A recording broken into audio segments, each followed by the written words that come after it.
राजू बिष्टा। हो गया, इनकी बात आ गई है मैम। हो चुका है आपका, आप बैठ जाइए अब। राजू बिष्टा। धन्यवाद। आ गई, रिकॉर्ड पे आ गई। राजू बिष्टा। धन्यवाद मैडम, आपने मुझे बोलने का मौका दिया, मैं आपका बहुत आभारी हूँ। राजू बिष्टा। दीदी आपका माइक बंद हो चुका है। राजू बिष्टा। और आपका मैं इसलिए भी आभारी रहूंगा कि टीएमसी की हमारी सांसद के बाद आपने मुझे बोलने का अवसर दिया।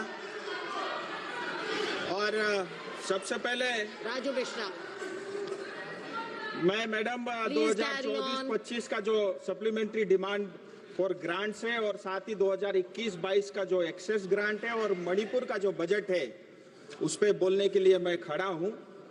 और मैं केंद्र सरकार, खास करके प्रधानमंत्री मोदी जी और वित्त मंत्री सीतारमन जी का बहुत आभारी हूं कि पश्चिम बंगाल से बहुत प्रेम करते हैं और बहुत स्नेह रखते हैं। और ये बजट के आंकड़े भी जो है साफ दर्शाते हैं। आप देखिए मैडम, 2010-11 में जो टैक्स का डिवोल्यूशन का जो अमाउंट जाता था पश्चिम बंगाल को, वो 15,954 करोड़ मात्र होता था, जो 2023-24 में बढ़ के 85,000 करोड़ हुआ, 2024-25 में 96,000 करोड़ हुआ और 2025-26 के बजट में 1,07,000 करोड़ रुपए का जो है प्रावधान किया गया है, यानी करीब करीब 291% का इंक्रीज है। इसी तरह जो ग्रांट इन एड होता है, जो पश्चिम बंगाल को 2010-11 में जो मिलता था 7,800 करोड़ रुपए मात्र होता था, जो 25-26 में बढ़ करके करीब 40,000 करोड़ हो गया, जिसके अंदर में 303% से ज्यादा का इंक्रीज है।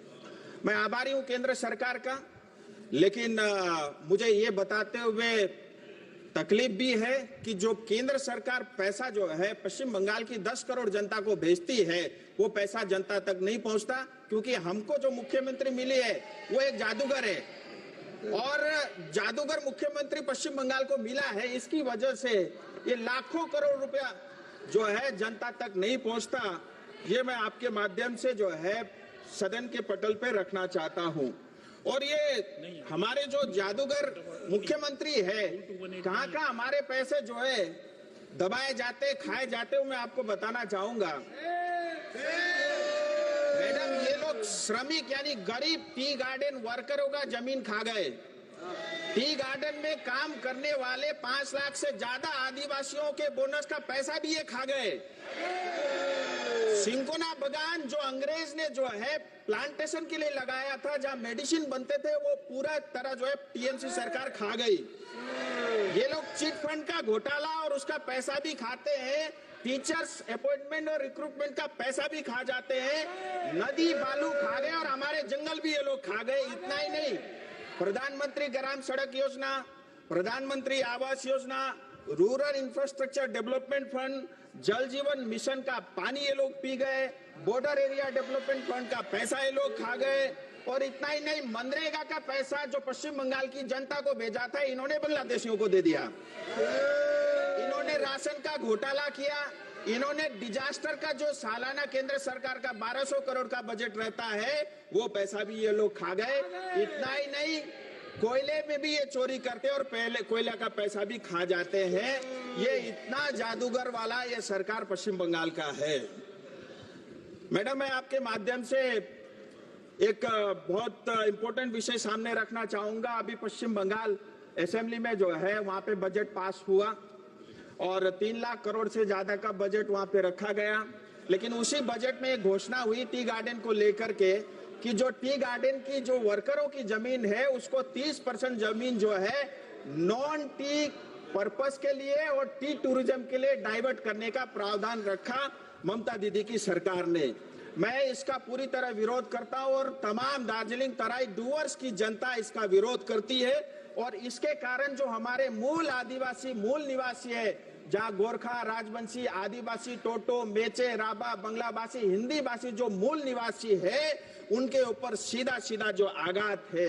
और इतना ही नहीं, भारत का जो संविधान के जो आर्टिकल है, आर्टिकल 21 का भी जो है ये उल्लंघन करती है। आर्टिकल 39 में जो बी और सी का सेक्शन है, उसका भी उल्लंघन करता है। इतना ही नहीं, पश्चिम बंगाल सरकार की खुद का जो लैंड रिफॉर्म एक्ट है 1955 उसका ये उल्लंघन करती है। इतना ही नहीं, पश्चिम बंगाल स्टेट एक्विजिशन एक्ट 1953 इसका भी ये वायलेशन करती है।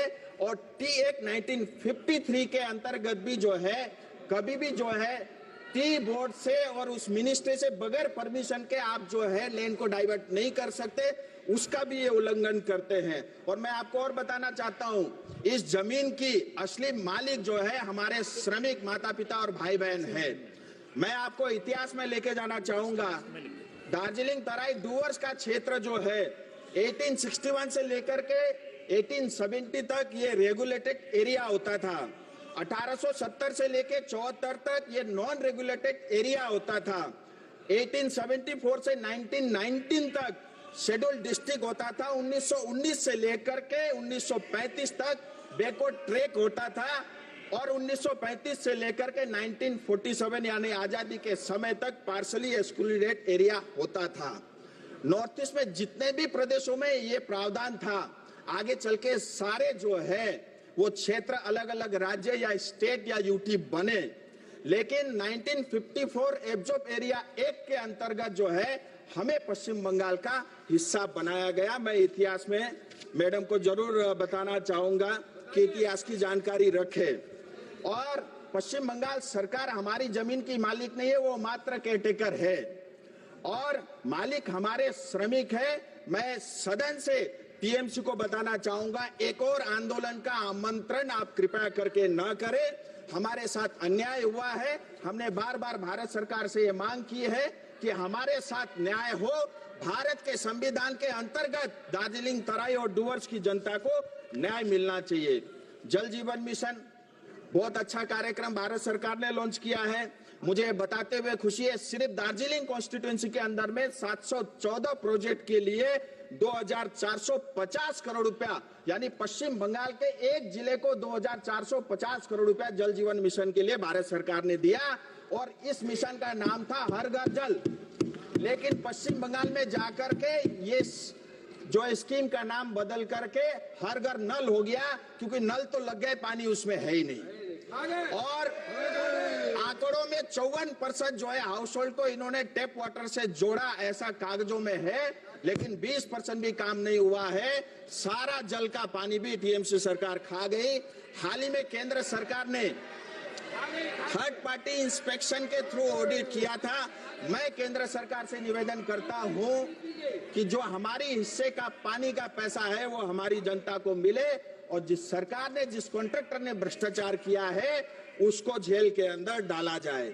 अमृत 2 यानी अमृत 1 के बाद अमृत 2 स्कीम के अंतर्गत जो शहरी क्षेत्र है या म्युनिसिपैलिटी एरिया है, दार्जिलिंग, कालिम्पोंग, करसंग, मिरिक और सिलीगुड़ी म्युनिसिपैलिटी और कॉरपोरेशन को जो है भारत सरकार की तरफ से 2000 करोड़ रुपए से ज्यादा का पैसा मिला। और अभी इसमें टेंडर हुआ नहीं है, प्रक्रिया में है। लेकिन ये मुझे बताते हुए बहुत कष्ट है कि टेंडर होने से पहले ही 10% कमीशन में टीएमसी सरकार ये टेंडर बेच चुकी है। मणिपुर पर आइए। मैं आता हूँ मैडम, मेरी तो जन्मभूमि है मैडम, मैं आता हूँ। फिर मैं आता हूँ, डिजास्टर का पैसा जो है हर साल 1200 करोड़ रुपए केंद्र सरकार देती है पश्चिम बंगाल को। हम सब जानते हैं अक्टूबर 2023 के अंदर में जो सिक्किम में बाढ़ आया था, उसके कारण कालिम्पोंग, दार्जिलिंग की करीब करीब 500 लोगों के हमारे भी घर बहे हैं। लेकिन इतने साल होने के बावजूद भी सालाना 1200 करोड़ रुपए डिजास्टर को मिलता है, डिजास्टर बजट के अंतर्गत पश्चिम बंगाल सरकार को मिलता है। लेकिन आज तक हमारी जनता को कुछ नहीं मिला। मैं आपके माध्यम से मैडम केंद्र सरकार से निवेदन करता हूं